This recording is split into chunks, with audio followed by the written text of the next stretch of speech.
도축 영상입니다. 흥선대원군 개혁부터 보겠습니다. 자, 지금 기억해 보시면, 자, 지금 보세요. 자, 숙종 때 왕권 강화하려고 한국 정치했죠? 기분에 따라 막 뒤집었잖아. 기분에 따라서 막 뒤집었어요. 그러다 보니까 이 신하들이 너무 싸우게 돼. 붕당들끼리 싸우게 됐고, 경종은 죽을 뻔했고, 그런 과정에서 죽었고, 영조가 즉위했더니 반란이 또 일어나. 그쵸? 또 일어났어요. 영조가 분노해서 탕평 정치를 합니다. 그리고 사도세자가 있었는데, 사도세자가 이제 죽고, 정조가 이제 손자죠? 즉위해서 할아버지가 하던 탕평 정치를 계승합니다. 그래서 이렇게 오랫동안 탕평 정치를 하던 와중에 이 훌륭한 왕인 정조가 죽죠. 그래서 정조의 아들이었던 순조가 왕이 되는데 11살이었어요. 정조가 불안하니까 김조순이라는 자기 부하한테 김조순아 내 아들 좀 지켜줘 부탁을 했는데 김조순이 이거를 잘 했지만 권력이 과도하게 김조순한테 가버린 거야. 얘가 권력을 잡아버리니 이게 세도 정치였다. 그러니까 옛날에는 권력 잡아봤자 붕당이 잡았다면 이번에는 가문이 권력을 잡은 거예요. 그래서 이때 왕권은 약화되고 그쵸? 세도 가문, 일부 가문이 비변사랑, 훈련도감 장악하고 매관매직, 관직을 사고 팔고 세 가지 세금, 삼정은 문란해지고 이런 일들이 빈번해지는 거죠. 이때 유행했던 게 천주교, 뭐 동학, 정감록, 위륵신앙 이런 것들이 유행했고요. 반란 일어나죠. 홍경래, 난, 임술, 농민, 봉기 이런 것들이 일어나면서 조선은 엉망진창이 되고 있었다. 자, 그럼 요거를 개혁하려고 했던 사람이 있었을까요? 있었죠. 바로 흥선대원군입니다. 그럼 이 사람이 개혁할 수 있었던 힘은 뭐였어요? 누구의 아빠였다? 왕, 고종의 아빠였다. 이걸로 개혁을 한 거야. 보겠습니다. 자, 흥선대원군은 생각을 했습니다. 일단 왕권 강화부터 해야겠다. 그래서 어떤 것부터 하냐면, 자, 1번 좀 건너뛰고 이거부터 할게요. 자, 왕권을 강화시키려면 어떻게 해야 돼? 안동 김씨가 장악하고 있는 뭐부터 없애야 돼요? 봐봐. 비변사 있죠? 비변사를 없애야지. 비변사 없앴어요. 야, 김씨가 다 모여있잖아. 비변사 폐지? 뭘 다시 부활시켰어? 의정부 부활. 그 다음에 뭐도 없앴어요? 야, 저 붕당들 모여있잖아. 서원 정리. 서원 정리했고요. 그 다음에 또 뭐 했어요? 야, 양반들 군포 내 민생 안정 정책도 했어요. 양반들 군포 내 니네 왜 안 내? 이게 뭐예요? 호포법. 그래서 양반들 균역법이라고 이거 누가 만든 거야? 영조죠. 영조가 1년에 한 필로 줄여줬죠. 근데 이거를 양반은 안 내고 있었어. 안 내고 있었다고. 근데 이걸 양반 니네도 돼. 이거를 바꿔줬어요. 후법. 그 다음에 사창제라 그래서 환곡 기억납니까? 환곡? 이거 농민들한테 빌려주는 거잖아. 복지제도였잖아. 춘대춘합. 복지제도였죠. 쌀 빌려주는 거잖아. 쌀 빌려주는데 원래 이자가 0%였는데 기억나죠? 30%로 올랐다고. 이게 사실상 세금처럼 됩니다. 근데 이게 자꾸 비리가 너무 많은 거야. 여기다가 막 모래 섞고 여기다가 막 껍질 섞고 그러니까 야 안되겠다. 민간인들이 관리해라. 사창제예요. 그래서 이런 것들 봐봐. 서원 정리, 비변사 폐지, 의정부 부활, 호포법, 사창제 이런 것도 훌륭하게 한 다음에 이거를 법으로 만들어버려. 오케이. 개혁 마무리하자. 개혁을 마무리하면서 이거를 법으로 만듭니다. 그래서 대전회통 법전을 만들고 요거의 세부 조항으로 육전조례 조례라 그래서 세부 조항도 만들어요. 그 사람이 되게 치밀했던 거죠. 근데 자 이거 개혁 다 하고 나서 이 사람이 오케이 그럼 왕권 강화의 이 활용점정 그래서 경복궁을 만들기로 합니다. 경복궁이 당시 불에 타 있었거든. 그래서 경복궁을 다시 만들기로 해요. 그래서 근데 당시 돈이 없었거든. 자금이 부족하니까 뭘 걷었냐면 사람들한테 야 돈 없다. 세금 걷어라. 4대 문세. 그러니까 도성 한양 도성에서 사람들이 왔다 갔다 할 때마다 세금 걷었어요. 남대문 동대문, 남대문, 동대문, 서대문, 북대문 왔다 갔다 할 때만 세금 걷었어요. 말이 되냐? 사람들이 엄청 싫어했어. 그 다음에 양반들한테 야 양반놈들아 니네 돈 많잖아. 돈 내! 이걸 뭐라 불렀냐면 원납전. 원에서 납부하는 돈. 진짜 미쳤죠. 이것도 엄청 싫어했어 양반들이. 그 다음에 그래도 돈 부족하니까 야 돈 부족하니? 그러면 야 100배짜리 돈 찍어라. 알겠죠? 당백전. 이거 100만원짜리 돈 찍어서 사용한 거야 정부에서. 말이 되냐고. 인플레이션 막 일어나죠. 물가 상승. 알겠죠?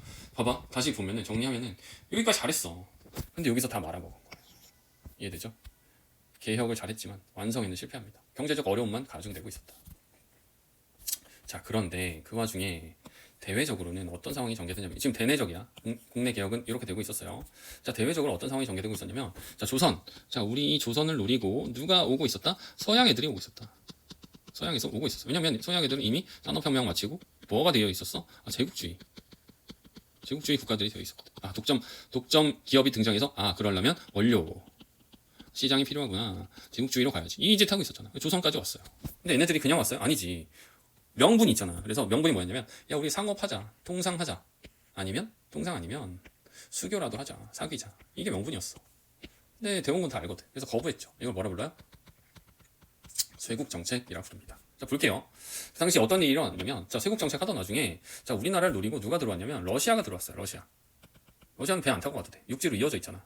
그래서 러시아가 너무 무서우니까 대원군이 누구를 이용하려고 그랬냐면 천주교를 이용하려고 그랬어요. 근데 천주교를 이용하다가 박해를 해요. 이게 무슨 말이냐면, 자, 대원군의 당시 와이프, 대원군의 부인, 천주교도였어요. 놀랍게도.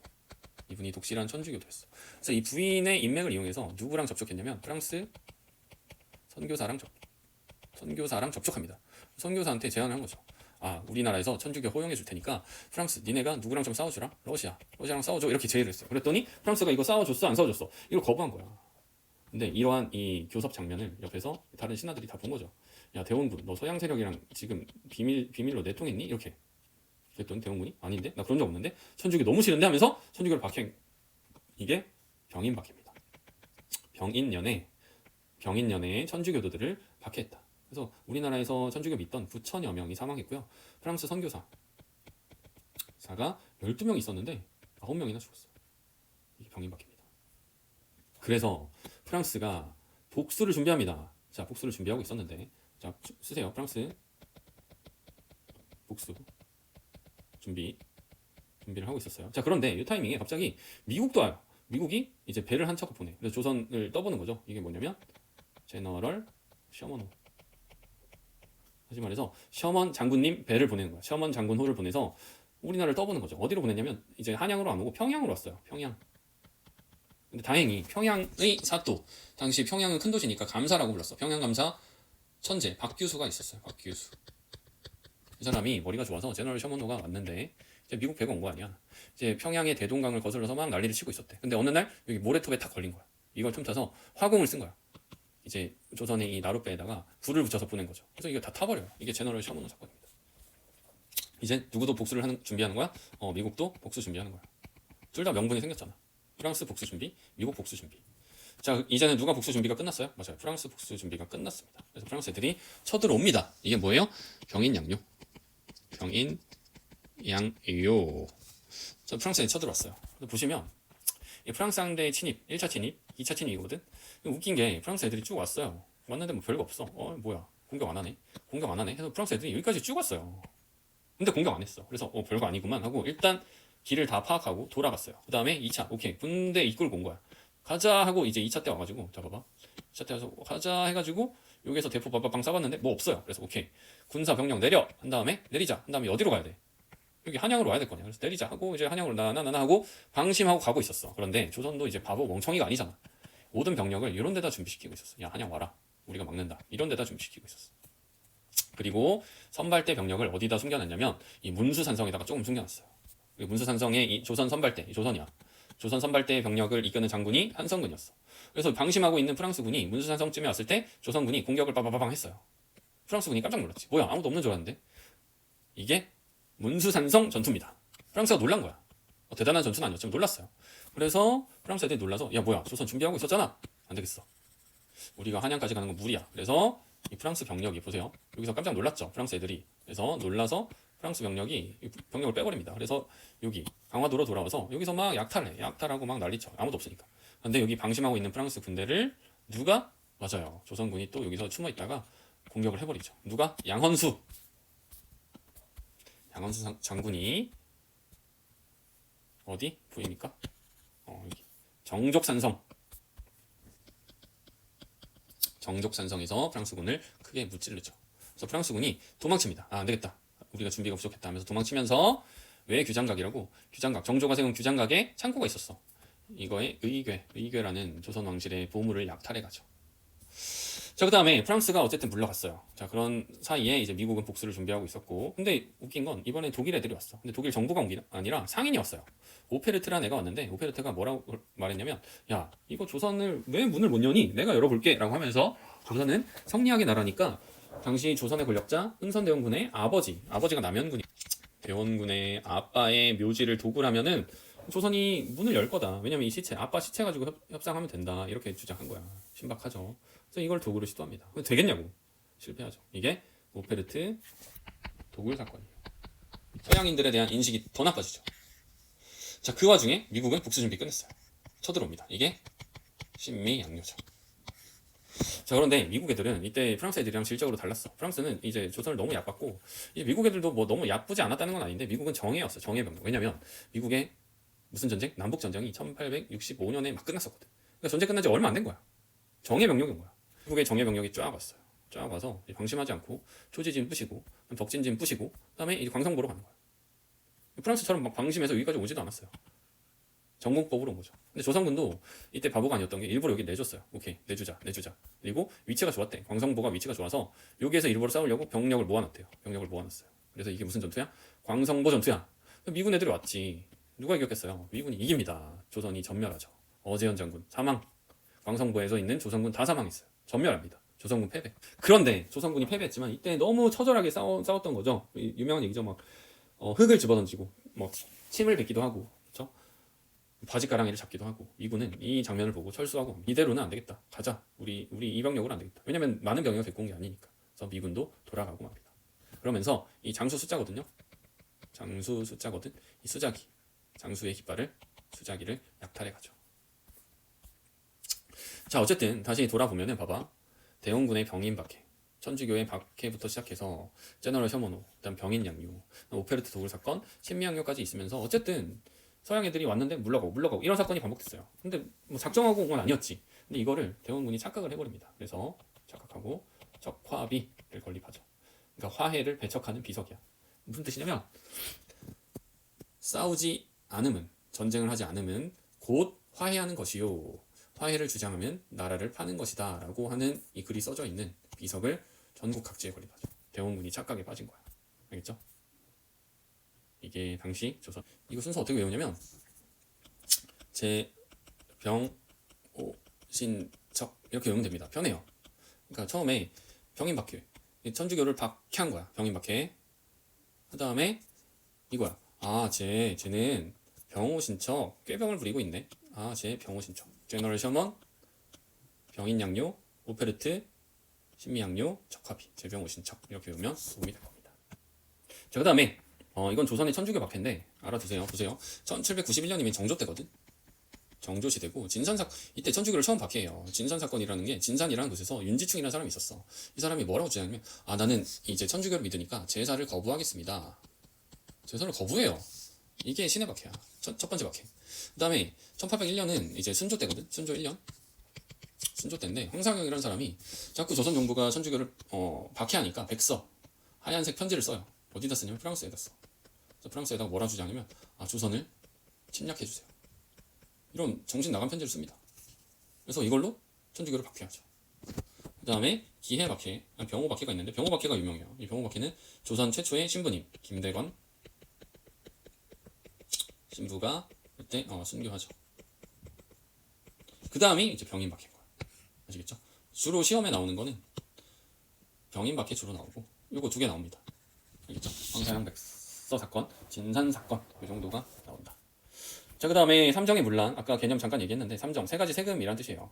원래 세금이 세 가지였잖아. 이렇게 세 가지. 토지세, 이게 특산물, 이게 군대 가는 거. 근데 이렇게 바뀌죠. 영정법, 대동법, 균역법. 근데 영정법이 뭐예요? 1결당 4두. 대동법이 뭡니까? 1결당 12두. 그러니까 세금 내용이 똑같아진 거야. 1결당. 세금이 원래 특산물 내는 거였잖아. 이건 토지세고. 원래 달랐어. 근데 뭐야? 토지에서 걷는 거로 완전 성격이 똑같잖아. 그래서 조선 후기가 되면은 니네 똑같은 세금이었네? 하고 하면서 이거를 하나로 합쳐버려요. 전정이었구나. 그 다음에 이건 균역법, 분정. 이건 군대 가는 대신 내는 세금이잖아. 그래서 1년에 뭐예요? 1년에 한 필만 내면 되는 거야. 그런데 세금이 그럼 결국에 두 개가 된 거죠. 그런데 조선 정부가 이상한 짓을 해요. 야, 환정 세금 부족하니까 환곡을 세금화하자. 그래서 여기서 30%를 걷어버리죠. 환곡이 세금이 되는 겁니다.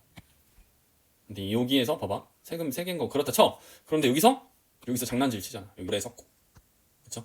뭐 껍질 섞고 뭐 이런 짓을 자행한다. 됐나요? 오케이. 자, 넘어갈까요? 중앙행정 보겠습니다. 조선후기 중앙행정입니다. 조선후기는 최고 정무기구가 변했죠. 정치적 업무를 실시하는 기구가 변했는데 의정부에서 임진왜란을 거치면서 비변사로 변했습니다. 다 아시죠? 비변사는 변란에 대비하는 기구입니다. 변란에 대비하는 기구. 중종 때 삼포회란 때 처음 설치됐고 을묘외변을 기구로 상설화, 그리고 임진왜란을 계기로 최고 기구가 됐죠. 알겠죠? 최고 기구가 되었다. 그다음에 이 비변사를 이제 언제 누가 차지합니까? 비변사를 환국 한국 정치 때 붕당들이 차지하려고 노력했고, 그 다음에 세도 정치 때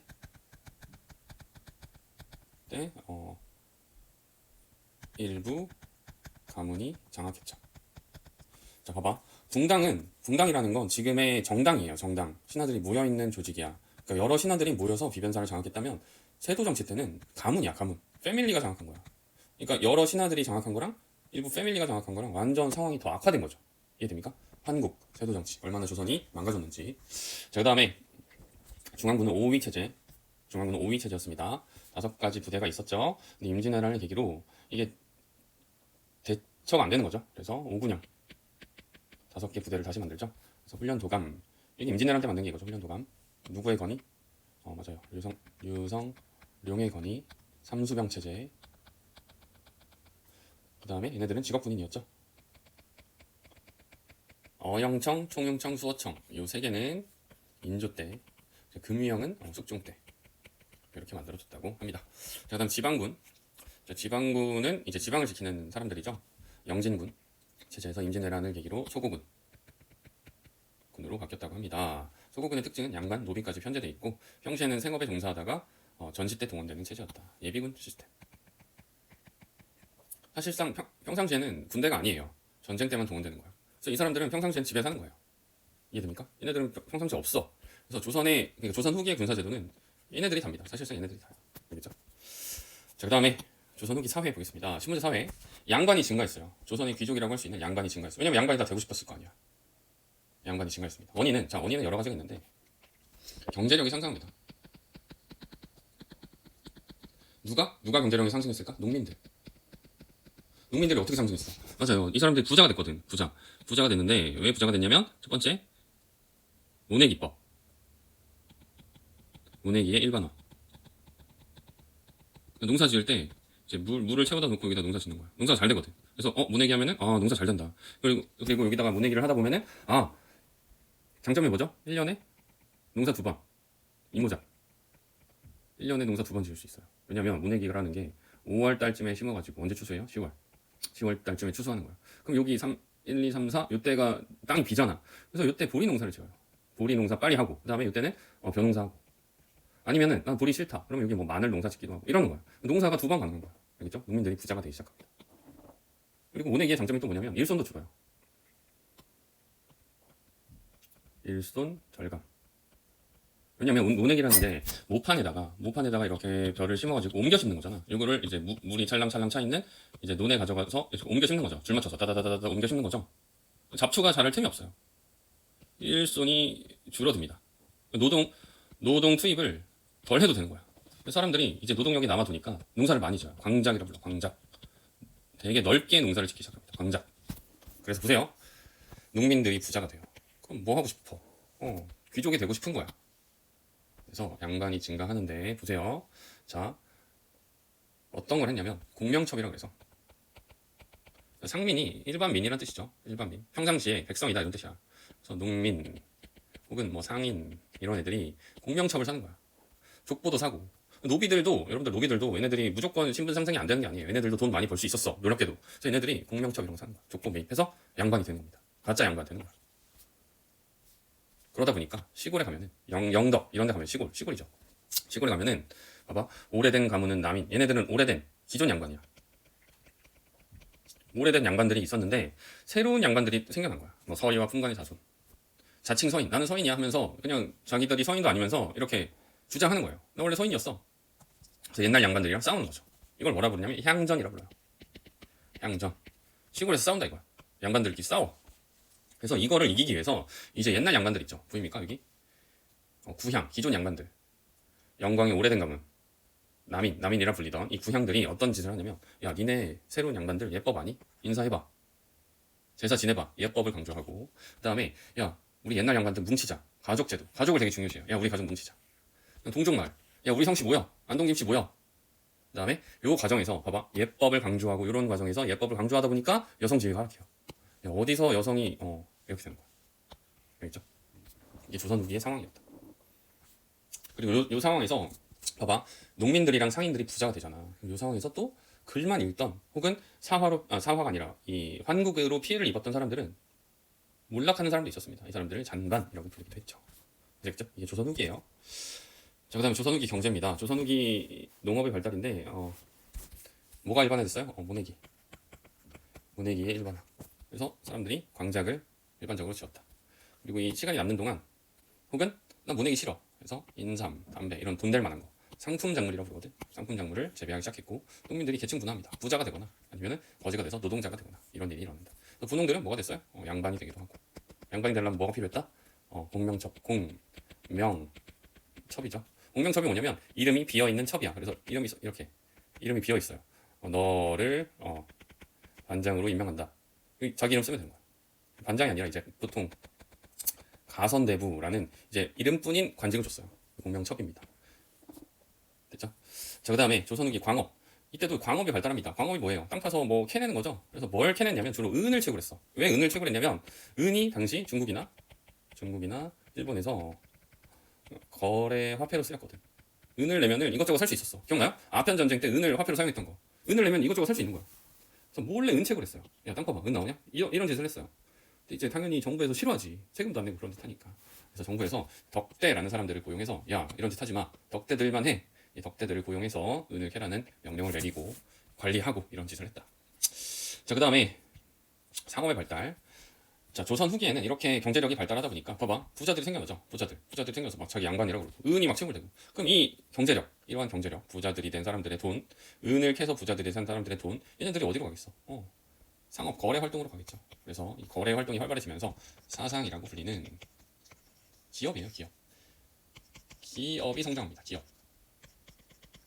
상업 기업이야. 그래서 개성에서는, 자, 개성 고려의 수도였죠. 개성에서는 송상, 개성을 옛날 말로 송악이라고 불렀거든. 송악. 그래서 요 말을 따서 송상이라고 불렀어. 개성에서는 상인, 인삼을 주로 거래했다고 합니다. 그 다음에 의주가 어디냐면 여기거든요. 의주. 여기에 있던 상인들이야. 당연히 누구랑 거래했어요? 청나라랑 거래했어요. 그 다음 한강, 경강상인. 경강이 무슨 뜻이야? 서울강이야. 한강에서 상인들이 있었는데 뭘 거래했어요? 쌀 거래했어요. 쌀을 주로 거래했어. 왜냐면 이 밑에서 세금을 내가지고 이렇게 실어가지고 한강으로 다 보내거든. 세금 받으세요. 이렇게 세금 받으세요. 여기서 쌀 사가지고 파는 거야. 여기저기. 그다음 동네, 여기 내상이라 그래서 동네 내자를 뜨는 거야. 동네에서 활동하는 상인 누구랑 거래했어요?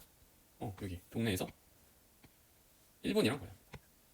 그래서 외관이라고 동네에 이제 부산포가 있어요. 부산포. 옛날에는 삼포가 있었잖아.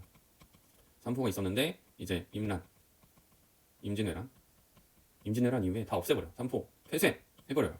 그래서 마지막에 뭐만 열어주냐면 부산포만 열어줍니다. 그래서 부산포에 이제 일본 애들이 머물 수 있는 외관이라는 장소를 만들어놔요. 그래서 외관에만 일본 애들이 머물 수 있었고 여기에서 장사를 하도록 허용해줍니다. 이게 부산포에서 활동한 내상의 활동입니다. 그 다음에 특이한 건 여기 보입니까? 시전 보여요? 시전은 뭐냐면 자, 봐봐. 한강이 있고 이 한강이에요. 한강에서 이제 올라오면 뭐가 있어요? 이제 한양이 있죠. 한양 도성이야. 도성. 그러면 한양 도성이고 여기 무슨 궁이 있어요? 경복궁이야. 경복궁 밑에 조선이 의도적으로 만든 시장통이 하나 있습니다. 이게 뭐예요? 종로야. 종로. 이게 옛날 시장이거든. 그럼 여기에서 활동하는 상인들이 있을 거냐? 상인들. 여기 점포 깔아놓고. 그럼 얘네들은 돈이 많겠어, 적겠어? 돈 엄청 많아요. 돈 많은 상인들이야. 특권이 있어. 얘네들은 여기서 독점 판매할 수 있어요. 그 대신 얘네들은 국가에다 세금 엄청 내. 세금을 엄청 내고요. 전쟁 나잖아? 전쟁 나면 국가에다가 물자를 조달해야 돼. 이해됩니까? 이 상인들 국가에다가 물자를 조달하고 세금을 많이 내는 대신에 이 한양 도성 수도에서 독점을 할 수 있었어. 얘네들을 뭐라 불렀냐면 무슨 상인? 시전상인이라고 불러요. 시전상인. 이해됩니까? 그럼 얘네들이 갖고 있는 이 독점 판매권 이걸 뭐라 불렀까? 독점 판매권 이걸 뭐라 부르냐면 난전권 이렇게 불러요. 난전, 어지럽게 장사하는 걸 금하는 권리야. 알겠죠?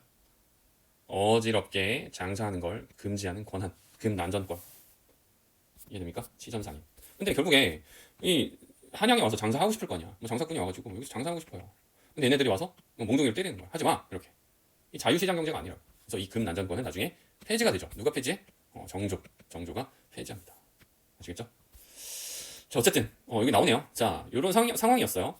사상이 성장했고, 그다음에 유명한 상인으로 누가 있었다? 시전 상인이 있었어요. 시전 상인. 시전 상인은 특권 상인이었죠. 근데 얘네들이 금난 정권이라고 독점권을 갖고 있었어. 독점 판매권. 그러니까 정조가 안 되겠는 거야. 야, 얘네들이 너무 심하다. 그래서 자유경제. 야, 좀 자유롭게 팔게 해주라.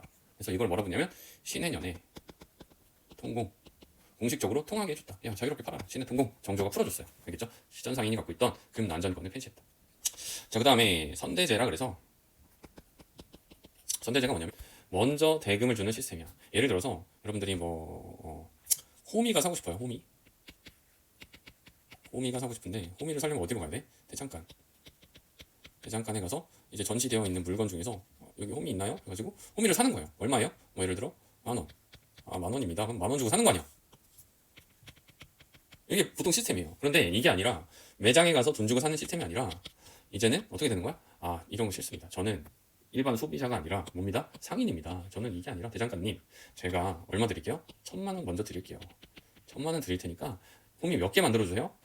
몇 개? 10,000원이니까 1,000개. 1,000개 만들어 주세요. 대장간이 요거 계약하고 1,000개 만들어 주는 거야. 선대제야, 선대제. 이해됩니까? 선대제. 먼저 대금을 주고 만들어 주는 거야. 공장이죠, 공장. 대장간은 공장처럼 쓰는 거야. 이해됩니까? 상품을 판매하는 수요가 생겨나는 거야. 상업이 발달하고 있는 거죠. 알겠죠? 이거를 뭐 민영수공업 발달하는 거고. 근데 이러한 장사, 이 상인들이 와서 이러한 협상을 할 수 있는 건 뭐 예를 들어 동사무소 가서 협상할 수 있어요? 안 된다고. 옛날에 조선 전기에는 이러한 대장간을 어디서 했냐면 동사무소에서 했어요. 관영수공업이라 불러. 동사무소에서 이런 수공업을 했어요. 그러니까 이런 협상을 할 수가 없지. 조선 후기가 되면은 민영수공업이라 그래서 다만 백성들이 수공업을 합니다. 그러니까 이게 가능한 거야. 선대제. 그 다음에 장시가 발달합니다. 자, 이제 장사꾼들이 호미 1,000개 사갔죠? 그럼 이거 가지고 어디서 파는 거야? 시장에서 파는 거야. 시장. 알겠죠? 시장, 장시라고 불렀어. 시장. 전국적, 저기죠, 유통망이 형성됐고, 여기서 이제 장시에다가 이제 호미 막 500개씩 막 날라야 될 거 아니야. 이거 누가 날르냐고. 보부상이 갖다 날렸어. 보부상이라는 이제 유통 조직이야. 유통하는 애들인데, 어떤 애들이야? 사람이죠, 사람. 보부상. 상은 이게 엄밀히 따지면 보상, 부상을 합친 말이에요. 자, 이게 등짐이잖아. 이게 부상이야, 부상. 등짐시자. 등에다가 짐을 실으면 부상이고, 예를 들어서 사람이 보따리 막 들고 다니잖아. 아, 저는 보따리 장수입니다. 이렇게 들고 다니잖아. 이러면은 보상이에요, 보상. 알겠죠? 보찜, 보따리. 보따리 장수, 등짐 장수 이런 뜻이야. 그래서 이걸 합쳐서 보부상이야, 보부상. 알겠죠? 자, 그다음 화폐 유통. 자, 이런 장사를 하다 보니까 이제 그럼 대금을 1,000만 원 줘야 되잖아. 그럼 이거를 쌀로 주냐고? 아니죠. 그래서 상평통보. 이런 화폐가 유통되는 거죠. 인조 때 처음 만들었고 숙종 때 전국적으로 유통되는데 이게 유통되다 보니까 아, 이게 가치가 있구나. 사람들이 이걸 당시 이제 경제적 관념이 없다 보니까 이거를 이제 가치가 있구나. 오케이, 상평통보 모아야지. 상평통보 꾸러미, 옛날엔 꾸러미였죠. 이 꾸러미를 모아가지고 어떻게 했어요? 이걸 땅에 묻었어. 오케이, 묻어야지. 땅에 묻어버립니다. 그럼 시장에 돈이 없어요. 시장에 돈이 부족해집니다. 이걸 뭐라 부르냐면 돈 전자를 쓰고 돈이 부족, 가뭄이 와버리는 거야. 전황이라는 현상이 발생합니다. 황당하죠. 이게 조선 후기의 조선의 모습이었다. 이해되죠? 그러니까 여기서 핵심 뭐냐면, 자, 여러분들이 문제 풀다가 뭐 개성의 송상, 경강상인, 뭐 내상, 만상, 모내기의 일반화, 상품작물 거래, 분홍, 뭐 잠체, 덕대, 뭐 장시의 발달, 보부상, 선대제, 신해통공 이러면 조선 후기구나 라고 아셔야 돼요. 부자들이 등장했다. 그럼 어떻게 되는 거야? 양반이 증가했어. 얘네들이 왜냐면 동명첩, 족보 같은 걸 샀거든. 그래서 시골에서는 향전이 발생한다. 이런 걸 아셔야 됩니다. 조선 후기구나. 아시겠죠? 이해되시죠? 자, 그 다음에 조선 후기 수치대도 보겠습니다. 원래는 봐봐, 이 토지세잖아. 토지세고 이게 뭐예요? 집집마다 특산물 물 내는 거였고, 이거는 맞아요, 성인 남성 군대 가는 거잖아. 그런데 이 상황에서 토지세 공법이 제대로 지켜지지 않아요. 공법이 뭐야? 전분 6등법, 그 다음에 연분 9등법. 이거 누가 만든 거야? 세종대왕이 복잡하게 만들어 놓은 거 아니야. 제대로 안 지켜요. 너무 복잡하거든. 그리고 전쟁은 토지가 황폐화됐어요. 그래서 이럴 바에는 그냥 풍흉에 관계없이, 땅에 관계없이 제일 낮게 1결당 4두로 그냥 낮게 받아버리자. 알겠죠? 하향 고정해버리는 거야. 이거 뭐예요? 영정법. 그 다음에 공납, 박납의 폐단이죠. 특산물이 이제 고정이 안 되잖아. 박납분이 이제 돈 비싸게 받는 거죠. 이걸 뭐라 불러요? 대동법. 이거 고쳐주는 거야. 대동법. 그러지 마시고 그냥 쌀로 내세요. 1결당 12두. 그리고 집집마다 내는 게 아니라 집집마다 내면은 불공평하잖아. 토지 많이 가진 사람 많이 내세요. 알겠지? 공납의 토지세화. 공납이 특산물 내주는 게 토지세랑 똑같아집니다. 봐봐, 토지세랑 똑같이 되죠. 1개월당 4두, 1개월당 12두. 얘네들이 성격이 똑같아지는 거야. 이해돼요? 그래서 어떻게 되냐면 농민 부담이 약화되지. 농민들 땅 별로 없거든. 부담이 약화됐어요. 근데 지주, 부자들은 부담이 강화됐지. 아씨, 나 세금 별로 안 냈는데. 알겠죠? 하지만 이제 왕실에서는 불편하니까 야, 네가 물건 사와. 왕실 상이냐? 공인들이 등장했고 공인들이 이제 돈 많이 들고 다닙니다. 돈이 많거든. 얘네들이 돈 주고 이것저것 물건을 사다 보니까 상업이 발달하고요. 자, 그다음에 방군 수포제. 방군 수포제가 뭐냐면 군대 가는 걸 방해하고 이제 옷감을 받는 제도. 이거 비리였어요. 비리였는데 군족 수포제라고 해서 이게 합법화가 됩니다. 그래서 비리가 합법이 된 상황이었고, 그래서 이거를 진짜 법으로 만듭니다. 이건 뭐예요? 균역법. 자, 다시 봐봐. 비리가 합법이 된 상황에서 1년에 두 필, 옷감 두 필을 내고 있었죠. 이게 비리가 합법화된 상황에서 균역법이라 그래서 1년에 두 필에서 한 필로 감세, 세금을 깎아준 거죠. 자, 그러면 여기서 이제 재정이 부족해졌지. 이 부족해진 이 부분을 선무궁방포라고 해서 이거는 부자 양반들한테 걷었고요. 그다음에 어장세, 그다음에 결장미, 그다음에 염세, 그다음에 선박세 이런 것들을 국가 재정으로 돌립니다. 어장세, 염세, 선박세. 봐봐. 소금 세금, 이거는 물고기 잡이 세금, 이거는 선박, 배들한테 걷는 세금 이런 것들을 국가 재정으로 돌려서 별장미, 이건 1개월당 2두라고 그래서 이건 땅 가진 사람한테 또 걷는 거야. 이런 것들을 걷어서 국가 재정의 부족분을 해결했었다. 아시겠죠? 조선 후기입니다. 이게 영정, 대동, 균역. 자, 영정법은 누가 했죠? 인조. 대동법 누가 했죠? 광해군. 이거 전국적으로 확대된 게 숙종. 균역법은 누가 했죠? 영조. 근데 균역법이 한계. 두 필에서 한 필로 줄여줬잖아. 그런데 한계가 또 있지. 한 필로 줄여줬는데 양반은 또 안 내. 양반 안 냈습니다. 이거 양반 4개 만들어준 게 무슨 법? 호포제. 혹은 호포법이죠. 이거 누가 한 거야? 누구 대원군? 흥선 대원군. 이게 한 거죠. 아시겠죠? 자, 그 다음에 보겠습니다. 조선 후기 문화. 자, 사람들이 돈이 많아지다 보니까 서민 문화가 성장합니다. 서민 문화. 풍속화죠. 풍속화. 서민이 주인공인 풍속화. 한글 소설, 민화 이런 것들이 유행합니다. 이게 풍속화죠. 추수할 때 쌀을 타작하는 모습. 단원 김홍도의 풍속도. 도의 타작이라는 장면이고요. 이거는 까치와 호랑이. 이게 민화입니다. 원래 이런 서민들은 주제가 아니었어요. 근데 이 서민이 주인공인 풍속화가 등장했고 민화, 서민들이 좋아하는 이런 주제를 그렸다. 그 다음에 진경 문화라는 게 유행합니다. 진경 문화. 이게 뭐냐면 진경이라는 게 진짜 경치를 말하는 거야. 진짜 경치. 진짜 경치가 뭐냐면 명나라가 망했잖아. 청나라한테. 그래서 명나라의 정통성은 누구한테 왔다? 조선에 왔다. 이게 뭐냐면 조선 중화주의예요. 약간 우리나라의 착각이지. 그래서 명나라의 정통성은 조선에 왔으니까 우리가 중화다 이런 착각을 했어요. 우리나라 사람들이. 그래서 오히려 그럼 우리가 중화구나. 그럼 우리 문화가 짱이구나. 우리 문화에 대한 자부심이 생겨버렸어. 이해돼요? 그래서 우리 문화에 대한 자부심, 다시 말해 우리 문화가 진짜 경치구나. 우리 경치가 진짜였구나. 이게 진경 문화야. 알겠죠? 예전에는 중국만 좋아했다고. 근데 진짜 경치, 금강산 그린 거고, 이거 인왕산을 그린 거야.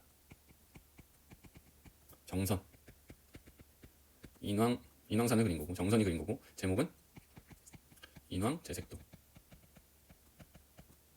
인왕산의 제색이 안개 낀 모습이라고 합니다. 인왕산의 안개 낀 모습. 금강산을 그린 거죠. 정선. 금강산을 그린 거고, 제목은 금강전도. 우리나라 경치를 그린 거야. 알겠죠? 진경문화. 자, 그 다음에 나왔죠? 진경산수화예요. 정선, 금강전도. 그 다음에 다시 정선, 인왕제색도. 그 다음에 금강전도. 그 다음에 조선의 고유서체. 자, 우리나라가 진짜 경치라면 우리의 고유서체도 있어야 된다. 그래서 이광사가 동국진체. 그러니까 우리나라의 진짜 서체. 그 다음에 이광사의 라이벌이었다고 하죠. 김정희. 추사체가 유명합니다. 추사 김정희죠. 이게 동국진체. 추사체. 라이벌이었다고 합니다. 그 다음에 실학 보겠습니다. 실학은 무슨 뜻이냐면, 자, 실제 학문 이런 뜻이거든요. 개념은 성리학을 기반으로 한 거긴 맞아요. 성리학을 기반으로 한 건데, 특징은 기존의 성리학이랑 다른 거는 현실 개혁적이야. 성리학이라는 게 처음에 등장했을 때가 불교를 비판하면서 현실에 대한 관심을 두고 등장했지만, 나중에 가면서는 현실에 대한 이 느낌을, 현실에 대한 관심을 잃어버려요. 그래서 이 현실 개혁적, 실학이 긍자활 냉자활만 할 게 아니라 현실 개혁적으로 행동해야 된다. 새로운 학풍이 됩니다. 그런데 이 실학을 공부했던 사람들이 주로 권력과는 거리가 있었다고 합니다. 권력자는 아니었어요. 그래서 효과는 적었다. 자, 이 실학은 두 가지 갈래가 있었다고 합니다. 그래서 농업을 중시하는 중농학파, 상업을 중시하는 중상학파가 있었는데, 자, 얘네들의 주장은 뭐 심플해요. 어렵지 않습니다. 어떤 주장을 했냐면, 맞아요. 농업을 중시하니까 농업의 핵심 뭐야? 토지제도죠. 토지제도를 개혁하자라고 주장했어요. 중상학파는 당연히 상공업 제도를 개혁하자, 기술 개발하자 이런 주장했죠. 토지제도부터 볼까요? 유형원은 반개수록이라는 책에서 균전론, 무슨 뜻이냐면 균등하게 토지를 나눠주자, 균등하게 이런 얘기를 했고요. 한전론, 이익이란 사람은 한전론, 토지 소유에 제한을 두자. 마음대로 막 늘리게 하지 못하게 하자. 이렇게 주장했어요. 토지 소유에 제한을 두자. 이거는 균전론, 균등하게 분배하자. 그럼 정약용은 여전론, 목민심서에다가 이렇게 똑같이 나눠주자. 여전론. 그다음 이런 논의가 있었다. 사람들이 안 좋아했겠죠. 그 다음에 중상학파, 상공업을 개혁하자, 기술 개발하자 이렇게 주장을 했는데, 박지원은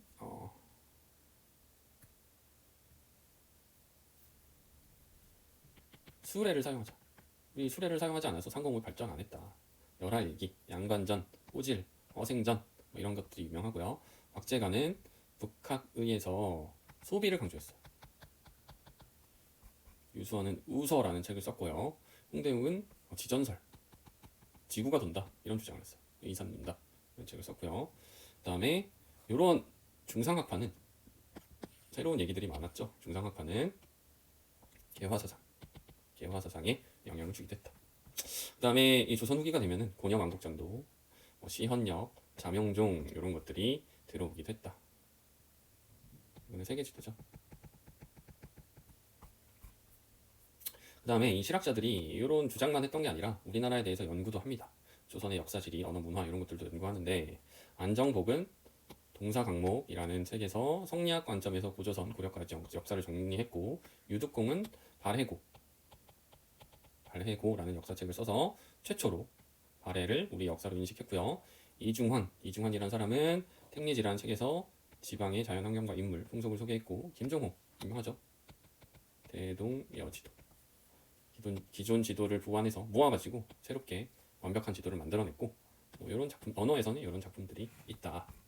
그래서 주로 시험에 나오는, 여기에서 다 외우기는 약간 무리고, 시험에 나오는 거 유득공, 그 다음에 이중환, 김정호, 그 다음에 안정복 이런 사람들 기억해 두면은, 예를 들어서 이 사람들이 조선 후기 실학자들이 우리나라를 연구한 거구나 이런 느낌 알아두시면 되고, 그 다음에 중상학파, 상업을 중시하는 사람들이 있었고 농업을 중시하는 사람들이 있었다. 얘네들은 뭐다? 실학자들이다. 조선 후기 권력과는 거리가 있어서 효과는 적었지만 현실을 개혁하려고 했던 사람들이었구나. 이렇게 알아두시면 될 것 같습니다.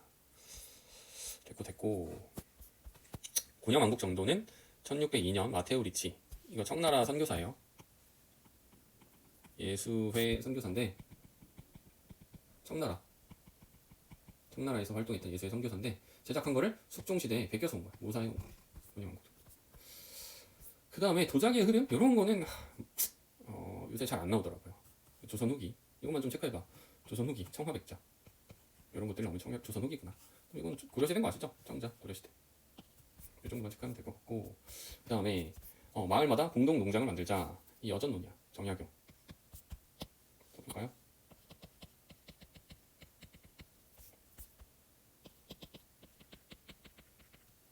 혹은 정전론 이렇게 불리기도 해요. 왜냐면 우물 정자를 써가지고 여기 사람들한테 이렇게 나눠주고 이게 가운데가 마을 공동 농장이었거든. 이게 정전론. 그 다음에 토지 소유에 제한을 두어야 한다. 뭐예요 이거? 한전론. 유형원 신분에 따라 토지를 분배하자. 균등하게. 뭐예요? 균전론. 그 다음에 수레와 선박을 사용하자. 박지원. 뭐예요? 수레와 선박을 사용하자. 이 책을 뭐죠? 이 사람이 쓴 책? 열하일기. 그다음 박제가 각의라는 책을 쓰면서 생산을 늘리기 위해서는 소비가 중요하다. 이런 것들을 강조했죠.